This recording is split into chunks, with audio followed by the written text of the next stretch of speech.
Hi everybody, this is a review of my brand new 2016 Audi TT. I got the technology package and I don't know, something else. I didn't get all the bells and whistles, but I got the important ones.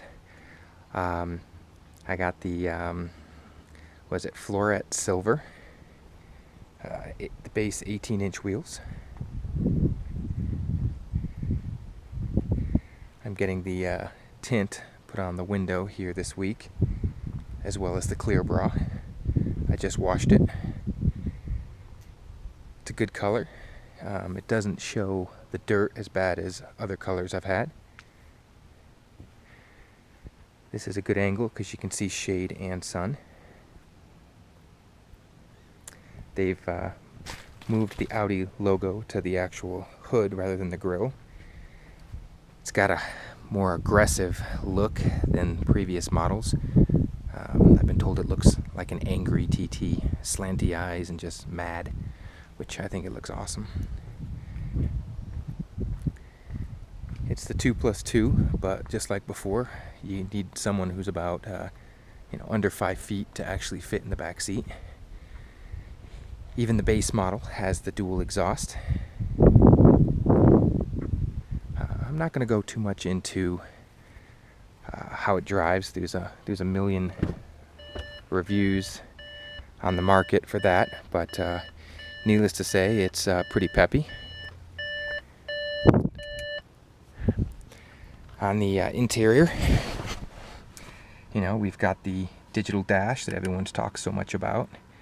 Not going to go too crazy about that either, but needless to say, it's pretty freaking cool. It starts off with 6 months free of the internet connected service, which is why you're looking at the Google Maps view as opposed to just the standard view. It's pretty easy to get used to.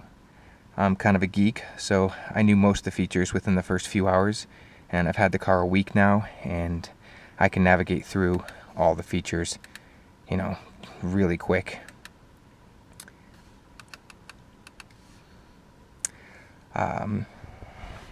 Got the automatic transmission,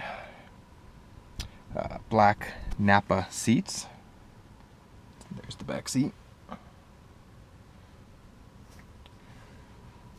Already had my radar detector hard mounted. You can see I have it run up through the mirror, and then it actually runs along here behind the airbags and down. So the only disadvantage with this is I was told that if I have my windshield replaced, which as you can see I already will have it replaced, that happened on day 2, I need to make sure to tell the guy to either yank out the cord from here or to use a special tool so they don't cut the hard wire. And then it's wired into one of the fuse boxes. It's cool because as soon as I cut the car off, it disengages, and as soon as I turn the car on, it automatically engages. I did not get the Bang & Olufsen system. I got the bass stereo, which sounds like a bass stereo. It does not sound great at all.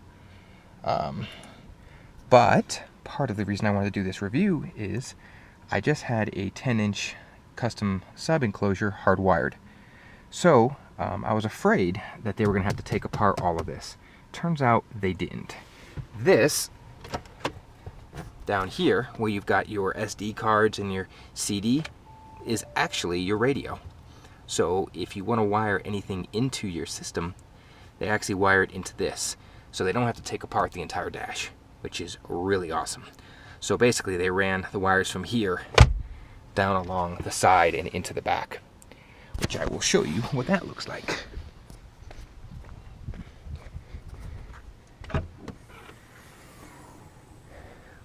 So this is my custom subwoofer. I had them match the carpet as best as I could. And if I move this guy, you'll see I actually had them wire it with a quick disconnect. So if I wanted to remove the subwoofer to get my space back, I can. And this is just a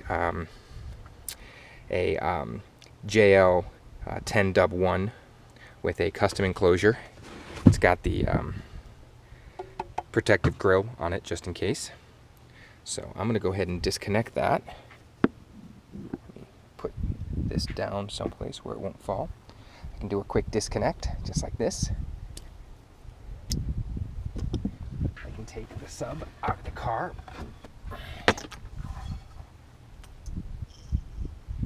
I'm going to unhook the cargo net.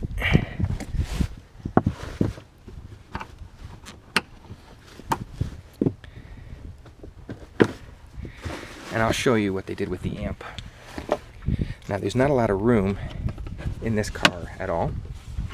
So what they did was, the amp is actually right there.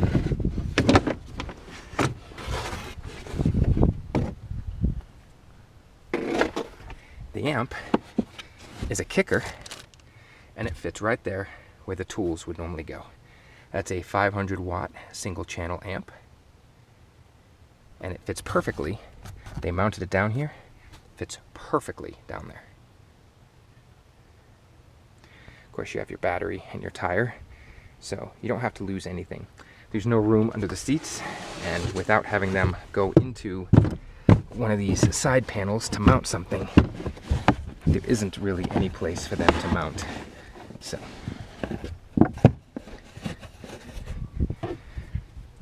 it sounds absolutely fantastic. The other thing they did was they wired a bass knob actually underneath. Don't know if you can see this or not, but right here there's a bass knob. You can't see it or feel it, but I've only got wired about halfway, and it's way more than I need, even at halfway. Actually, I think I've got the stock stereo at half bass, and I've got that knob at half bass, and it already rattles my rearview mirror, which tells me I could rattle everyone else's glass if I wanted to. So I'm loving the car. It's got plenty of torque.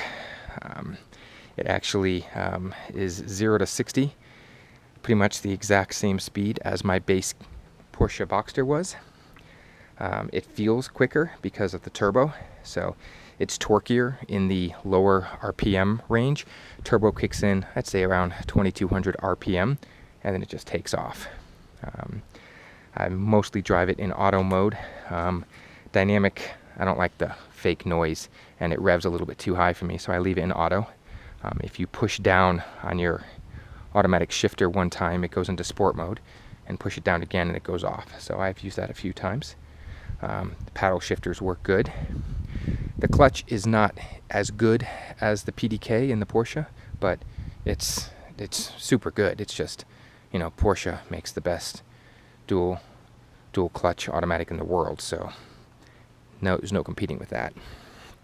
That's about it. I spent I think I negotiated about $1,000 off MSRP, and considering this was the first week that they were in the showroom, I'm pretty happy with that. They certainly didn't have to go down at all. I still would have bought the thing. So driving impressions, like I said, it's quick, it's peppy. It feels quicker than my Porsche Boxster did because of the turbo and the low RPM torque. This is limited, I think, at 155, or maybe it's 133. I've read both. With all the European specs out there, it's hard to tell. But I'm never going to go that fast anyway. Whereas the Porsche could, you know, was a naturally aspirated 6, and it could do 173. Again, these are numbers that mean absolutely nothing. Quattro all-wheel drive, which is nice. I live in Colorado, which means I'll be able to drive this thing all year round. Yep, I've traded in a car every year for the past 4 years, taken depreciation all 4 years. I'm an idiot, but I do love my cars. That's what it looks like when you take the sub out of the car, and I get all my space back in the trunk. The seats lay down, plenty of room. My 11-year-old son fits fine in the back seat with about that much leg room, which for an 11-year-old is fine. But I'd say anyone over the age of 12 really shouldn't ride in this back seat. It's just not a back seat. But I didn't buy it for him, I bought it for me.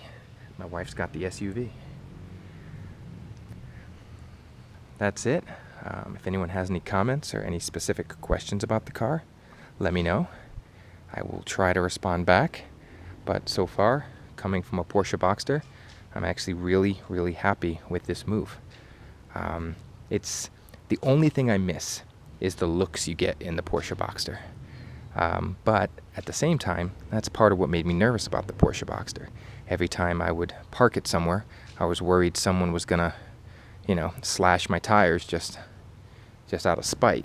So this car is, here's one weird thing. You can't lift up the thing. So it's one little annoyance, bad engineering, bad Germans. Anyway, let me know if you want to know anything else about the car. So far, week 1, really happy.